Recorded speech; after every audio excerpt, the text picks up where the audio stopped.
Bible বলছে তোমরা পরস্পরকে প্রেম করো। বাক্য বলছে যে স্ত্রী যে আছে স্বামীর অধীনে থাকুক, স্বামী যে আছে তার স্ত্রীকে নিজের মতো করে প্রেম করুক। বাক্য বলছে যে তোমার বাচ্চা যে আছে, ঈশ্বরের আশীর্বাদ অনুগ্রহ আছে তোমার জীবনে, তো তোমার বাচ্চাকে তোমাকে ধ্যান দেওয়া দরকার আছে। বাক্য বলছে যে তোমার দশমাংশ উপহার আনো, যেন ঈশ্বরের ঘরে যেন খাবার থাকে। বাক্য বলছে যে যাও সুসমাচার প্রচার করো, যে শিক্ষা তুমি শিখেছো সেই শিক্ষা দুসরজনকে শেখাও। বাক্য লোকদের ফলো করতে হবে, পুরা করতে হবে নিজের জীবনে।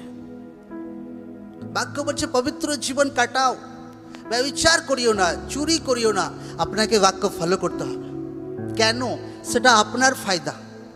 যে মুহূর্তে বাক্য ফলো করবে, যে মুহূর্তে বাক্য লোকরা নিজের জীবনে লাগু করবে, আর লোকদের জীবনে কি হবে, একটা বড় ঈশ্বরের হাত, বড় একটা ঈশ্বর অনুগ্রহ আপনার জীবনে কাজ করতে শুরু করবে। একদম আমেন, আমেন।